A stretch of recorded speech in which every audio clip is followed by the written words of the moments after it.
जय हिंद दोस्तों, स्वागत है आपका हमारे चैनल द इनक्रेडिबल जीके में। दोस्तों, आज की वीडियो में हम कुछ ऐसी ट्रिक्स एंड हैक्स को जानने वाले हैं जिनके माध्यम से जिनके ज़रिए आप एग्ज़ाम में काफ़ी अच्छा स्कोर कर सकते हैं और अच्छे मार्क्स ला सकते हैं। कई लोग ऐसे भी हैं जो आपने देखा हो कि काफ़ी थोड़ा पढ़ते हैं, लेकिन जब रिज़ल्ट आता है तो वही लोग एग्ज़ाम के या स्कूल के टॉपर रहते हैं। और लेकिन इसी तरीके से इसका जो अपोजिट है, जो लोग ज़्यादा पढ़ते हैं लेकिन उनके जो एग्ज़ाम का रिजल्ट आता है उसमें काफ़ी कम मार्क्स आते हैं। तो इन्हीं चीज़ को आज की वीडियो में उन 20 महत्वपूर्ण टॉपिक्स को, 20 महत्वपूर्ण पॉइंट को जानेंगे जिनके ज़रिए आप एग्ज़ाम में काफ़ी अच्छा स्कोर कर सकते हैं और अपने स्कूल के टॉपर बन सकते हैं। एक हमारे यहाँ कहावत है अंग्रेजी में, इंग्लिश में, smart study is not about how long you reads it. ठीक है, okay. It's about how well you present what you read. It's about how well you present what you read. यानी कि स्मार्ट वर्क आपका जो होता है, इससे matter नहीं करता कि आपने कितना पढ़ाई की है, कितने लंबे समय तक आपने पढ़ाई की है, या आपने क्या क्या पढ़ा है, बल्कि ये मैटर करता है आपने जो लिखा है वो किस तरीके से लिखा है, किस तरीके से उसको प्रेजेंट किया है, किस तरीके से आपने सामने वाले बंदे को इम्प्रेस किया है, जिससे कि वो आपसे काफ़ी इम्प्रेस हुआ और आपको नंबर देने पे मजबूर हो गया। एक कहावत और है दोस्तों, hard work gives you knowledge, smart work gives you marks. तो चलिए दोस्तों, इन्हीं मोटिवेशनल कोट के साथ आज की वीडियो की शुरुआत करते हैं और जानते हैं किस तरीके से एग्ज़ाम में काफ़ी अच्छा स्कोर किया जा सकता है, अच्छे मार्क्स लाए जा सकते हैं। पहला जो आपका पॉइंट है वो है प्रेजेंटेशन पर आप जो फोकस करिए, यानी कि आपने जो लिखा है उसको किस तरीके से लिखा है, उसमें किस तरीके से आपने पॉइंट्स को प्रेजेंट किया है जिससे कि टीचर आपसे इम्प्रेस हुआ। जैसे कि सबसे पहला जो आपको करना है, क्या करना है, इसका जो सब हेडिंग भी हमने बना रखी है जिससे कि आपको जानने में, जानकारी प्राप्त करने में आसानी हो। जैसे कि आपको सबसे पहले साफ सुथरा लिखना है, जो भी आप लिखें उसको एकदम क्लियर, नीट एंड क्लीन लिखें, ताकि टीचर को अच्छा लगे देख के और तुरंत नंबर देने पे वो मजबूर हो जाए। ठीक है, हर आंसर की बीच में थोड़ा सा स्पेस दीजिए जिससे कि वो देखने में थोड़ा उभरे और अच्छा लगे। उसके बाद जो आपकी जो हेडिंग्स होती है उसको अंडरलाइन करिए इस तरीके से जैसे मैं कर रहा हूँ, या कुछ ऐसा बना दीजिए डिजाइन ऊपर नीचे करके, या कुछ इस तरीके से बना दीजिए।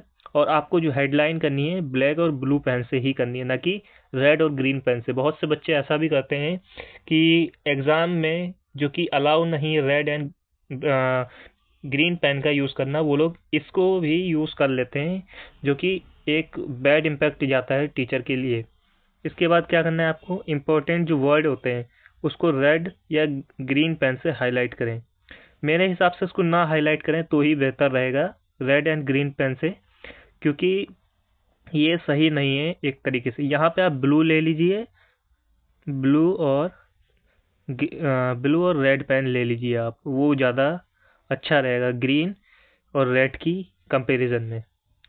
इसके बाद आपका जो नेक्स्ट पॉइंट है वो है आंसर की जो शुरुआत होती है, जो उसके लास्ट होता है यानी कि अंत होता है, उसको काफ़ी अच्छे से, काफ़ी स्ट्रांगली लिखें जिससे कि टीचर को काफ़ी अच्छा लगे वो देख के। जैसे कि आपकी फर्स्ट लाइन होती है और लास्ट लाइन में हमेशा कुछ ऐसा इंस्पायरिंग चीज़ लिखिए जिससे कि टीचर को काफ़ी अच्छा लगे और वो मजबूरन मार्क्स आपको दे। जहाँ उसको देना हो 5/2 मार्क्स, वो आपको कम से कम दे दे 5/4, यानी कि 4/5, या हो सकता है वो पूरा भी देने पे मजबूर हो जाए, क्योंकि आपने काफ़ी अट्रैक्टिव लिख रखा है और इफ़ेक्टिव लिख रखा है। ठीक है, जो भी आप लिखें, जैसे कि स्टार्टिंग जो होती है आपकी, उसमें कोई डेफिनेशन लिख दीजिए। कुछ क्वेश्चन पूछा गया, यानी कि राष्ट्रवाद क्या है, राष्ट्रवाद में एग्जाम्पल के लिए पहले उसकी डेफिनेशन लिखिए, बताइए आखिर राष्ट्रवाद क्या है। उसके बाद बताइए भारत में राष्ट्रवाद, अगर इंडियन नेशनलिज्म से जुड़ा हुआ चैप्टर है तो इंडियन लगाइए, यूरोप में है तो यूरोप का बता दीजिए। ये पहले लगाइए, उसका डेफिनेशन आखिर होता क्या है, इंडिया में इसकी शुरुआत कैसे हुई और क्या क्या इसके पीछे कारण थे, कारक थे। उसके बाद उसका जो कंक्लूजन होता है, इससे क्या फ़ायदा हुआ, क्या नुकसान हुआ, निष्कर्ष जिसको हम हिंदी में कहते हैं, वो सब लिखिए जिससे कि टीचर को काफ़ी अच्छा लगे पढ़ने में। इसके बाद नेक्स्ट पॉइंट है, वीडियो आज की थोड़ी लंबी हो जाएगी, लेकिन आज की वीडियो में आपको एग्ज़ाम में लिखने का सही तरीका मालूम होने वाला है जिससे कि आप अच्छा स्कोर कर सकते हैं। ठीक है, उसके बाद जैसे बहुत से बच्चे होते हैं एग्ज़ाम में, आपने देखा होगा बहुत कम लिखते हैं लेकिन नंबर उन्हें फिर भी ज़्यादा मिल जाते हैं आपकी कंपैरिजन में या दूसरे बच्चों की कंपैरिजन में। इसका रीज़न क्या होता है? Reason, what is the reason behind it? The reason is behind it they right very good and incredible by which they got good marks. यानी कि ये लोग जो होते हैं अपनी एग्ज़ाम की जो मार्क कॉपी होती है, एग्ज़ाम की जो कॉपी होती है उसमें क्या लोग करते हैं, ये लोग बहुत सारे डायग्राम के थ्रू ये समझाने की कोशिश करते हैं, जिससे कि लिखते कम है ये लोग लेकिन डायग्राम के ज़रिए समझाने की कोशिश करते हैं, जिससे कि टीचर काफ़ी इम्प्रेस हो जाता है। उसको लगता है कि बच्चे में कुछ इसके पास नॉलेज है, जिससे कि वो हो सकता है पूरा पेपर भी ना पढ़े, डायग्राम या थोड़ा बहुत स्टार्टिंग और लास्ट का पढ़ लेते हैं और नंबर अच्छे से मिल जाते हैं आपको। मैं ये नहीं कह रहा कि टीचर पेपर नहीं पढ़ते, बल्कि मैं ये कह रहा हूँ जब ऐसा कुछ लिखा होता है तो टीचर कई बार ऐसा होता है कि पूरा पेपर, पूरा क्वेश्चन ना पढ़ के उसके लिखने की वजह से या जो स्टार्टिंग और लास्ट लाइन उसने लिखी है अच्छा लिखा है। और मैं ये नहीं कह रहा दोस्तों कि टीचर पेपर नहीं पढ़ता, टीचर पेपर पूरा पढ़ता है, लेकिन कुछ उसको ऐसी चीज़ें लग जाती है पेपर में, बच्चे ने अच्छा लिखा है तो इस वजह से वो नंबर दे देता है। और जहाँ भी पॉसिबल हो सके आप डायग्राम या फ्लो चार्ट बनाइए, जैसे कि एक सर्कल हो गया, सर्कल में कुछ पॉइंट्स आंकड़े दर्शा दीजिए, या कोई जैसे कि साइंस का पेपर है तो हार्ट वार्ट आ गया तो हार्ट का डायग्राम बना दीजिए, या कोई बॉडी पार्ट का आ गया बना दीजिए, या फिर कोई ऐसी टेबल बना दीजिए जिससे कि टीचर को काफ़ी अच्छा लगे, काफ़ी अट्रैक्टिव लगे, काफ़ी इम्प्रेसिव लगे। तो इससे भी टीचर आपको नंबर देने पे मजबूर हो सकता है। ठीक है, इसके बाद टीचर को ऐसा लगे कि जो तुम्हारा आपका जो कॉन्सेप्ट है, जो आपने पढ़ाई की है वो किस तरीके से की है, तो टीचर को लगेगा कि बच्चा पढ़ा लिखा बच्चा है, इसने बच्चे ने काफ़ी मेहनत करी है। बेशक आपने कुछ ना पढ़ा हो, बस इतना पढ़ा हो जो आप पेपर में लिख सकें, तो टीचर को लेकिन ये लगेगा कि आपने काफ़ी अच्छे से मेहनत की है, काफ़ी कुछ पढ़ा हुआ है, तो टीचर आपको नंबर दे देगा। इसके बाद आपका जो नेक्स्ट पॉइंट है फोर्थ, वो है कीवर्ड्स याद रखें। जैसे कि हर आंसर में 3-4 कीवर्ड्स को अंडरलाइन करें। जैसे आपने कुछ भी लिख दिया, गांधी जी के कोई आंदोलन है आ गया, गांधी जी के बारे में कुछ आ गया फॉर एग्जांपल, तो आपको जो गांधी जी के आंदोलन है सभी आंदोलन को लिख दीजिए। चंपारण सत्याग्रह हुआ, उसके बाद आपका खेड़ा अहमदाबाद हुआ, फिर उसके बाद क्या कहते हैं आपका सत्याग्रह, सॉरी, असहयोग आंदोलन हुआ, फिर सत्याग्रह हुआ, भारत छोड़ो आंदोलन हुआ। इस तरीके से आपको पहले एक लिखिए महात्मा गांधी, कुछ आपने जैसे लिखा महात्मा गांधी फॉर एग्जांपल, उसके ऊपर ऐसे कुछ करके बादल की तरह बना दीजिए, या कोई और डिजाइन बना दीजिए ऐसे करके, ऐसे कुछ ऐसे ऐसे जो भी हो आपका, या कोई बॉक्स में बना दीजिए, कोई स्क्वायर बना दीजिए। उसके बाद आपने जैसे कि फॉर एग्जांपल इस तरीके से कुछ लिखा, इसके बाद सब हेडिंग बना दीजिए इस तरीके से, जिससे कि टीचर को काफ़ी अच्छा लगे कि बच्चे में कुछ नॉलेज है, बच्चा लिखने के काबिल है, लिखने के लायक है। The student is the capable of writing, so by which teacher can give you good marks. Okay, तो आप इस तरीके से कुछ ऐसा लिखिए जिससे कि टीचर को काफ़ी अच्छा लगे। आपने एक हेडलाइन लिखी, उसके बाद आपने सब हेडिंग लिखी या अंडरलाइन किया, तो फिर टीचर को लगेगा कि बच्चे ने पढ़ रखा है। और इसके बाद क्या है, आपका जो चेकर है, जो है आपका जो चेकर है, वो जल्दी समझ भी आएगा कि आपने जो लिखा है वो सही लिखा है। नेक्स्ट पॉइंट देख लेते हैं। जैसे कि मैंने स्टार्टिंग में ही बताया था, नीट एंड क्लीन लिखना है आपको। जो आपकी जो राइटिंग होगी काफ़ी क्लीन होनी चाहिए। गलतियों को, जो बच्चे क्या करते हैं, मिस्टेक्स जो होती हैं उसको बार बार, जैसे कि ये है, इस पर बार बार अंडरलाइन लगा देते हैं ऐसे। अगर हो सकता है आपका गलत हो भी गया है तो आपको बार बार ऐसे करने की ज़रूरत नहीं है। एकदम आप ऐसे, ऐसा हो जाता है इस तरीके से जो लोग कर देते हैं बच्चे मिस्टेक्स, ये गलत चीज़ है। इसको ऐसा ना करके सिंपल सा एक कट लगा दीजिए अगर कुछ मिस्टेक हो भी गई है।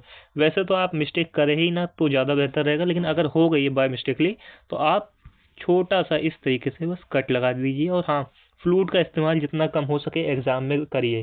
ज़्यादा इस्तेमाल फ्लूट का ना करिए, या वाइटनर का, वो भी काफ़ी बैड इम्पैक्ट देता है। इसके बाद जो ख़राब हैंड राइटिंग होती है से मतलब अच्छे आंसर भी डल हो जाते हैं। जो आपने लिखा हुआ है उसमें पेपर में, आपने बहुत सारे फैक्ट्स लिखे, बहुत सारे तथ्य लिखे, बहुत सारे पॉइंट लिखे, बहुत सारे इंपॉर्टेंट कीवर्ड्स लिखे, बहुत सारे शॉर्ट फॉर्म्स लिखी, वो एक तरीके से बेकार हो जाते हैं, उसका कोई मायने नहीं रह जाते। नंबर मिलेगा आपको, बेशक मिलेगा, जहाँ टीचर देना चाह रहा हो 5/4 वहाँ देगा आपको 4/2, तो फ़ायदा कुछ नहीं रह जाता इसका। तो आप जो राइटिंग है, राइटिंग में थोड़ा सुधार करिए, डेली थोड़ी बहुत प्रैक्टिस कर लीजिए, क्योंकि एग्ज़ाम आने वाले हैं कुछ ही दिनों में। तो राइटिंग का बेशक आप लोग ख्याल रखिए, और इस तरीके की जो मार्किंग होती है, काटा पिटी, ये सब कम करिए। एक सबसे इम्पोर्टेंट जो इसमें टॉपिक होता है, सबसे इम्पोर्टेंट मुद्दा होता है, वो होता है टाइम मैनेजमेंट। इसके बिना आपका पूरा पेपर पेपर जो है करना बेकार है। आपको पता तो बहुत बहुत सारा क्वेश्चन है, बहुत सारी क्वेश्चन है, जानकारी है। आप you are the book of these things, आपको सब कुछ पता है, लेकिन आपके पास टाइम मैनेजमेंट का कोई तरीका नहीं है, तो आपका वो सब पता होना एक तरीके से बेकार है। क्यों? क्योंकि जो आप है उसको अभिव्यक्त नहीं कर सकते, अपनी कॉपी लिखने के माध्यम से उसको अभिव्यक्त नहीं कर सकते, तो फिर आपका लिखने का पढ़ने का कोई फ़ायदा नहीं है। टीचर कैसे जानेगा कि आपको ये जानकारी है, जब तक कि आप लिखोगे नहीं कॉपी में। तो आपको जो है टाइम मैनेजमेंट पे भी फोकस करना चाहिए। हर सेक्शन के लिए आपको टाइम फिक्स करना चाहिए। जो आपका पेपर आता है, कई सेक्शन में आता है, A B C D, इस तरीके से सेक्शन होते हैं। 3 घंटे का अगर पेपर है तो ए सेक्शन को दे दीजिए आप 75 मिनट, इसको दे दीजिए 75 इसको दे दीजिए, ये हो गया आपके 150 नंबर हो गए 150, और 150 इसमें 75 में डिवाइड कर दीजिए। और कोशिश करिए कि इतने टाइम में, इतने समय में वो हो जाए सेक्शन, नहीं तो आने वाले सेक्शन में आपको काफ़ी परेशानियों का सामना करना पड़ेगा, तो फिर ये दिक्कत का सबब बन सकता है। तो आप जो टाइम डिवाइड करें, जिन टाइप का जो आपने क्लासिफिकेशन किया है 300 का 75 में, यानी कि 75 में, तो कोशिश करिए कि इतने टाइम में हो सके वो। उसके बाद आता है, पहले जो होते हैं आपके इजी क्वेश्चन, उनको करिए, ताकि आप में जो कॉन्फिडेंस है वो बना रहे। बहुत से लोग होते हैं जो क्वेश्चन पता नहीं होता, वो सीक्वेंस के चक्कर में पहले वही कर देते हैं कि पहला है, हो सकता है उन्हें वो पता ना हो, फिर भी वो लोग पहला दूसरा इस तरीके से सीक्वेंस में करते हैं। सीक्वेंस में करना चाहिए और बिल्कुल करना चाहिए, लेकिन जब आपको पता ना हो क्वेश्चन, तो आप यहाँ पे करिए कि जो सीक्वेंस के हिसाब से ना भी करिए, जो आपको अच्छे से पता है वो करिए पहले, ताकि टीचर का इम्प्रेशन अच्छा रहे, आपका इम्प्रेशन टीचर की नज़रों में अच्छा रहे, वो ख़राब ना हो। और उन्हीं क्वेश्चन को करिए जिसमें आप कॉन्फिडेंट हैं, फील कर रहे हैं, कॉन्फिडेंस आपके पास है इन क्वेश्चन में, इजी क्वेश्चन को करिए। इसके बाद 7 पॉइंट आता है, रिवीजन का रूल अपनाओ, यानी कि 2 बार रिवीजन करें। आपने जब पेपर कर लिया, बहुत से बच्चे क्या करते हैं, पेपर करने के बाद आधे घंटे तक बैठे रहते हैं, इधर उधर देखते रहते हैं, तो इसका कोई बैठने का कोई फ़ायदा नहीं है। तब इससे आपके मार्क्स कट सकते हैं। हो सकता है आपको नॉलेज काफ़ी अच्छी हो, लेकिन आप अपना जो आपका हाफ एन आवर बचा हुआ है, उसमें आप इधर उधर मटर गश्ती कर रहे हैं, देख रहे हैं, घूम रहे हैं, टॉयलेट जा रहे हैं, इसका कोई फ़ायदा नहीं है। इसमें आपको जो पेपर है उसको एक बार रीचेक करिए, यानी कि उसको दोबारा से पढ़िए। हो सकता है आपने जो लिखा हो उसमें कई पॉइंट्स ऐसे हो जो मिसिंग हो, या कुछ ऐसा हो क्वेश्चन के नंबर या मार्किंग गलत हो, जो क्वेश्चन हो थर्ड आपने लिख रखा हो फर्स्ट, तो टीचर को यहाँ पे पेपर चेक करने में काफ़ी दिक्कतों का सामना करना पड़ता है, जिससे कि वो काफ़ी नाराज़ हो जाता है, नंबर कम देने के उसमें चांस रहते हैं। तो पेपर को लास्ट टाइम आप ज़रूर पढ़िए, अगर आपके पास टाइम है तो। अगर ना है तो फिर कोई बात नहीं, टाइम जब हो तो उसको ज़रूर पढ़िए, जिससे कि आपको क्या क्या पता चल सकता है कि आपने जो स्पेलिंग लिखी है वो सही लिखी है या गलत लिखी है, नंबरिंग जो है वो सही कर रखी है आपने या गलत है। जो कुछ क्वेश्चन ऐसे होते हैं आपको लगता है कि आपने कर लिया, you have done these questions but you didn't, तो यहाँ पे आपको क्या करना है, जो क्वेश्चन आपने नहीं करे, उनको जो मिसिंग है, आपको लगा तो ऐसा कि आपने कर लिया, आपने टिक भी मार दिया क्वेश्चन पेपर पे, लेकिन वो क्वेश्चन असल मायने में आपने नहीं किया है, आपसे डन नहीं हुआ है। इससे ये भी फ़ायदा रहेगा कि मिसिंग क्वेश्चन जो रह गए हैं उनको आप दोबारा से कर सकते हैं, क्योंकि आपके पास टाइम है। You have time right now, you have half an hour by which you can solve these question, and that will be good for your future. तो आप ऐसा भी कर सकते हैं, जो मिसिंग होता है उसको चेक कर लीजिए। इसके बाद आता है नोट्स और फॉर्मूला याद रखें। एग्ज़ाम से पहले जो है आपके नोट्स हैं, रिवीजन है, ये फॉर्मूलाज है, जैसे कि मैथ में फॉर्मूलाज हो गए, साइंस में कुछ केमिकल नेम हो गए या कुछ ऐसी चीज़ें हो गई, और एसएसटी हो गया या कोई हिस्ट्री हो गया। इन चीज़ों में आपको डेट्स को काफ़ी इम्पोर्टेंट होता है, एसेंशियल होता है, तो इनको याद करने की ज़रूरत है, ताकि एग्ज़ाम में कुछ अच्छे नंबर आप प्राप्त कर सकें। जैसे कि यहाँ मैंने लिख भी रखा है, सब हेडिंग बना रखी है, टाइटल, जैसे कि डेट्स होता है, इनको याद रखिए, फॉर्मूलाज को याद रखिए, डेफिनेशन जैसे कि आ गया पाइथागोरस थ्योरम आ गई मैथ में, या कुछ ऐसी थ्योरम आ गई, और साइंस में कुछ ऐसी चीज़ें आ गई जिसको आप डेफिनेशन को याद रखिए, और की पॉइंट को भी ज़रूर याद रखिए। इसके बाद आपका आता है आंसर लेंथ सही रखो। कई कई लोग क्या करते हैं कि पूछा गया है 200 वर्ड का, मान लिखाते हैं 500 वर्ड। इससे क्या होता है, आपको आपका जैसे कि 200 वर्ड का क्वेश्चन है, आपने 500 वर्ड लिख रखा है। पहली बात ये तो ऊपर लिखा होता है क्वेश्चन में ही, और फर्स्ट पेज पे भी लिखा होता है कि ये इतने से इतने क्वेश्चन इतने वर्ड के, इतने से इतने इतने वर्ड के, और साथ ही साथ क्वेश्चन में भी लिख रहा होता है कि इतने वर्ड में पर्सन का उत्तर दीजिए या इसको लिखिए। लेकिन बच्चे क्या करते हैं, ज़्यादा नंबर पाने के चक्कर में, जहाँ होता है 200 वर्ड का, वहाँ जहाँ होता है 200 वर्ड 200 वर्ड्स, वहाँ लिखाते हैं ये लोग 500 वर्ड। इससे क्या होता है, जो आगे पीछे के क्वेश्चन होते हैं वहाँ उसमें इनको टाइम नहीं मिल पाता, जिससे कि नंबर कट जाते हैं। 5 मार्क्स के क्वेश्चन में आप इतना लंबा लिख देंगे उसका कोई फ़ायदा रहने वाला नहीं है। लिखिए उतना ही जितने से आपको नंबर मिल सके, ज़्यादा लिखने का भी कोई फ़ायदा नहीं होता। और ऐसे भी बहुत से लोग जहाँ 200 का है क्वेश्चन लिखने का, वहाँ खाली 90 वर्ड्स या 100 वर्ड ही लिख के आते हैं, तो इसके भी नंबर कट जाते हैं। उनको लगता है कि क्वेश्चन एकदम मैंने सही करा, पूरा करा, लेकिन जो मेन मिस्टेक होती है वो यहीं पे होती है कि उन्होंने ढंग से नहीं करा, जितना इंस्ट्रक्शन में दिया गया था उतना नहीं करा। और जैसे कि आपका 5 मार्क्स के जो के लिए आपको 5 पॉइंट्स या एक पेज तक लिखना है। आपने जो लिखा उसको 1 2 3 या कोई डिजाइन बना के, कोई बुलेट्स के थ्रू उसको लिखिए। और 5 पॉइंट की जगह 5 नंबर का क्वेश्चन है तो आप 5 पॉइंट में भी लिख सकते हैं या 1 पेज 1.5 पेज भी लिख सकते हैं, लेकिन इससे कम मत लिखने की कोशिश कीजिए। इसके बाद आपका आता है कॉन्फिडेंस और नीट एंड क्लीन, नीटनेस दोनों साथ रखें। कॉन्फिडेंस जो होता है आपको काफ़ी ऊंचाइयों बुलंदी तक ले जा सकता है, क्योंकि एक व्यक्ति वो है जिसके पास पूरी जानकारी है, सब पता है, लेकिन कॉन्फिडेंस का अभाव है उसके पास, लैक ऑफ कॉन्फिडेंस है, तो वो उतना कुछ प्राप्त नहीं कर सकता जितना वो कर सकता है जिसके पास जानकारी नहीं है लेकिन कॉन्फिडेंस है। ठीक है, लिखते समय आप क्या करें, कॉन्फिडेंट रहिए हमेशा। मैं ये सोचिए मन ही मन, बेशक आपको पूरा ना पता हो, लेकिन ये ही सोचिए कि जितना भी सिलेबस है आपको सब पता है और जानते हैं। आप ऐसा माइंडसेट रखेंगे तो जो आपको नहीं भी पता होगा आप अंदाज़ा लगा के लिख देंगे और वो सही भी हो सकता है। तो कॉन्फिडेंट जो है हमेशा रखिए, और साथ में आपको जो धैर्य है यानी कि पेशेंस है वो भी रखना चाहिए। कॉपी में हर पेज में मार्जिन रखें, नंबरिंग सही करें। ठीक है, जैसे एक कॉपी है, ये मार्जिन इसका बीच में इतना, बहुत से क्या करते हैं यहाँ लिखने की बजाय बीच बीच में वो आगे तक की ले जाते हैं, इधर भी, तो ये काफ़ी गलत चीज़ है, इसको ना करिए ऐसा। अगर लिखना है आपको, मार्जिन बना रहता है कॉपी में ऐसे ऐसे, इस बीच में लिखिए आपको जो भी लिखना है, और साइड में ले जाने की कोशिश मत करिए, ये गलत है ऐसे ऐसे। ठीक है, और नंबरिंग भी सही करिए, जैसे मैंने आपको बता दिया जो क्वेश्चन है वही लिखिए।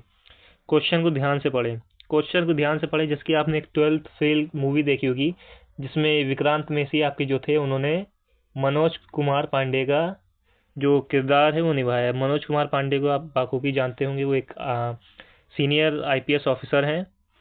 उस मूवी में जो उनका प्रेरणा थी उससे प्रेरित करते हैं उस मूवी में। उसमें क्या हुआ था, एक वर्ड था, क्वेश्चन आया था कि टूरिज्म पे लिखना था। मनोज पांडे लिख के आ गए थे टेररिज्म पे यानी कि आतंकवाद पे। तो क्या हुआ, उनका सिलेक्शन नहीं हो पाया था यूपीएससी में, और उस टर्न में वो आईपीएस नहीं बन पाए थे। तो ऐसा भी होता है कि बहुत से बच्चे क्या होते हैं इस टाइम पे ओवर कॉन्फिडेंट हो जाते हैं, या फिर उन्हें ऐसा लगता है कि जो भी है सब पढ़ा है। कोई क्वेश्चन आता है कि कोई क्वेश्चन आया कि वहाँ पूछा गया नहीं, आपको लगा है, पूछा गया मुंबई की राजधानी इनमें से कौन सी नहीं है, आपको लगा कि मुंबई की राजधानी इनमें से कौन सी है, क्योंकि आपने स्टार्टिंग पढ़ा और आपने सोचा कि पूरा यही क्वेश्चन होगा, लेकिन वहाँ पूछा गया था नहीं। तो ये क्वेश्चन जो था आपका रॉन्ग हो गया, गलत हो गया। इस जगह आपको नंबर मिल सकते थे क्योंकि आपको पता था, लेकिन आपने क्या किया, आपको जो पता था वो भी नंबर आपने मार्क्स कटवा दिए। क्यों? क्योंकि आपको ऐसा लगा कि ये क्वेश्चन मेरे को पूरा पता है, ये चैप्टर मैंने पूरा पढ़ रखा है, लेकिन इस जगह जिसको नहीं पता था उसने इसको ध्यान से पढ़ा और उसने इसको सही कर दिया।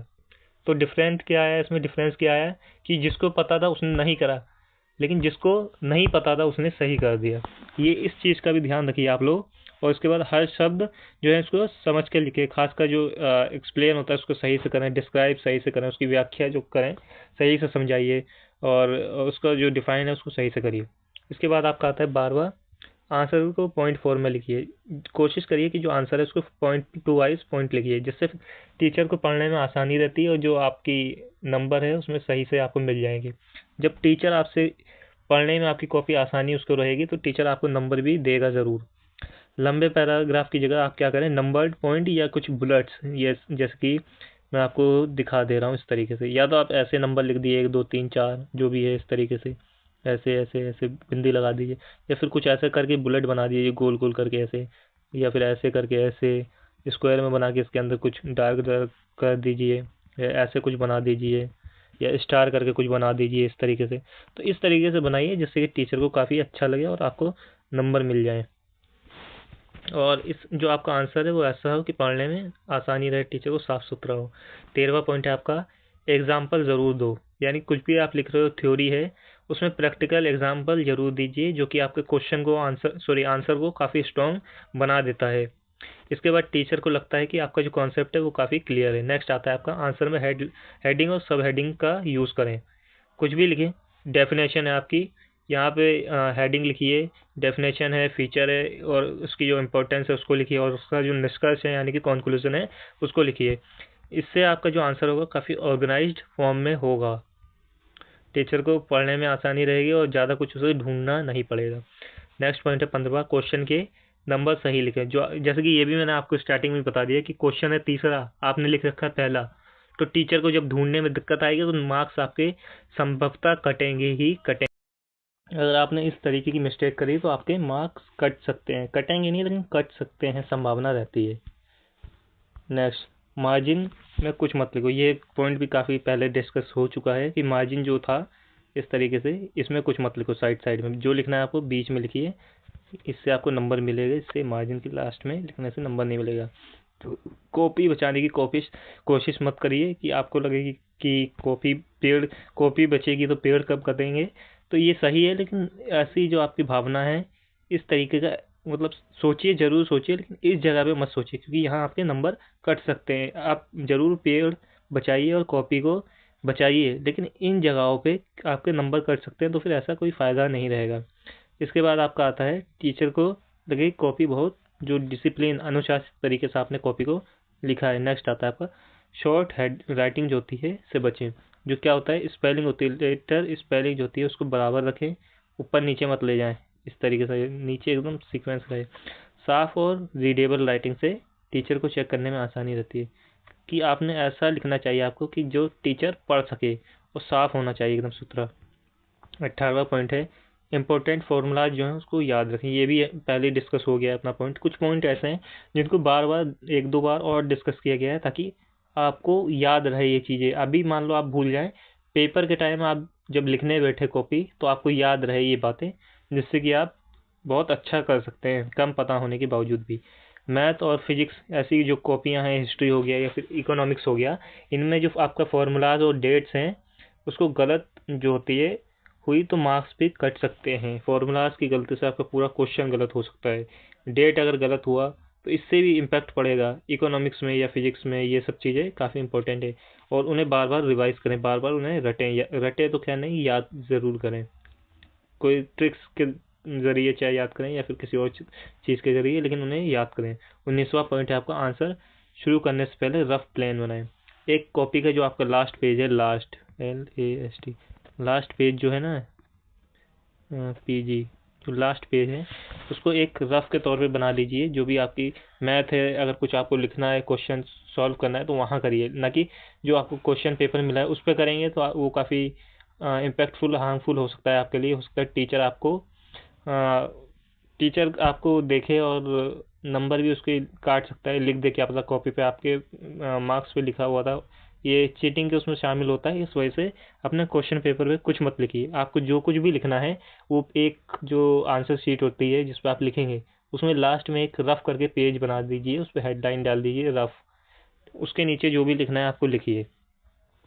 और मान लो आपको कुछ क्वेश्चन है जो अभी आपको पता है, लेकिन जब पेपर लिखते टाइम एक टेंशन सी हो जाती है या ऐसा लगने लगता है कि मैं भूल जाऊंगा, तो ऐसे जिन क्वेश्चंस में आपको डाउट हो कि आप भूल सकते हैं उनको रफ में ही पॉइंट उनके लिख लीजिए, बाद में उसको एक्सप्लेन कर दीजिए पॉइंट टू पॉइंट। पहले पॉइंट लिखिए, उसको ब्लैक कलर से अगर आप पॉइंट लिखेंगे उसको एक्सप्लेनेशन यानी कि एक्सप्लेन करेंगे ब्लू से, तो काफ़ी अच्छा लगेगा, वो देखने में अट्रैक्टिव होगा। इस तरीके से लिखेंगे तो आपके मार्क्स नहीं कटेंगे और नंबर भी ज़्यादा मिलेंगे। इससे जो गलतियाँ होती हैं और जो काट पीट होती है वो भी काफ़ी कम हो जाएगी, इसकी जो संभावना रहेगी वो काफ़ी कम रहेगी, क्योंकि आपने पहले ही पीछे लिख रखा है और वहाँ से उस पॉइंट को आप देखेंगे फिर उसको लिखेंगे। लेकिन जब आप सोचेंगे वहीं पे और फिर लिखेंगे तो यहाँ पे गलती होगी, ज़रूर होगी गलती, क्योंकि आप पहले उसे सोच रहे हैं, फिर आपको एकदम से याद आएगा कि नहीं ये नहीं था ये था, तो फिर नंबर आपके कट जाएंगे। तो आपको क्या करना है, इसको रफ में लिखिए जिससे कि आपके नंबर ना कटें। जब आप वहाँ से देख के एक पॉइंट लिखेंगे, फिर उसको एक्सप्लेन करेंगे, उसको डिफाइन करेंगे, तो नंबर आपके कम कटेंगे, कटेंगे ही नहीं, क्योंकि आपने कोई काटापीटी नहीं करी है, आपने एकदम सही तरीके से लिखा है। और 20वां और लास्ट पॉइंट है आपका जो बॉडी लैंग्वेज है, उसको भी काफ़ी उसका भी ध्यान रखिए, क्योंकि बॉडी लैंग्वेज से भी आपको काफ़ी कुछ फ़ायदा हो सकता है। जैसे कि एग्ज़ाम के दौरान जो होता है आपका, कॉन्फिडेंट रहिए, यानी कि आत्मविश्वास से भरपूर रहिए। आत्मविश्वास को जो आपका है उसको समाप्त या कम ना होने दीजिए, क्योंकि कॉन्फिडेंट आपको काफ़ी दूर तक ले जा सकता है। उसके बाद जो बहुत से लोग होते हैं पेपर देख के उसे उन्हें पता होता है, लेकिन फिर भी वो लोग पैनिक हो जाते हैं। क्यों? क्योंकि वो सोचते हैं कहीं मेरे को जो पता है वही सही है या गलत है। पता होने के बाद भी जो उन्हें पता होता है, पेपर जब सामने आता है वो भूल जाते हैं। इससे क्या होता है, नंबर जहाँ ज़्यादा आ सकते थे वो नहीं आ पाते। तो अपनी बॉडी लैंग्वेज को ध्यान रखिए लास्ट में। और एग्ज़ाम के दौरान काफ़ी कॉन्फिडेंट रहिए, पैनिक मत होइए, और जो आपका माइंड है उसको शांत रखिए, शांत एकदम रखिए, पीसफुल रहिए। तो कि जब आप शांत रहेगा आपका माइंड, तो आप कुछ ज़्यादा सोच सकते हैं, एक्स्ट्रा ऑर्डिनरी सोच सकते हैं, यानी कि आप कुछ ऐसी चीज़ों को भी सोच सकते हैं जो आपको पता ना हो। तो इसके ज़रिए आप अच्छा नंबर, अच्छे मार्क्स स्कोर कर सकते हैं। ठीक है, दिमाग इससे तेज़ चलेगा और रिकॉल जो होगा आपका काफ़ी आसान हो जाएगा।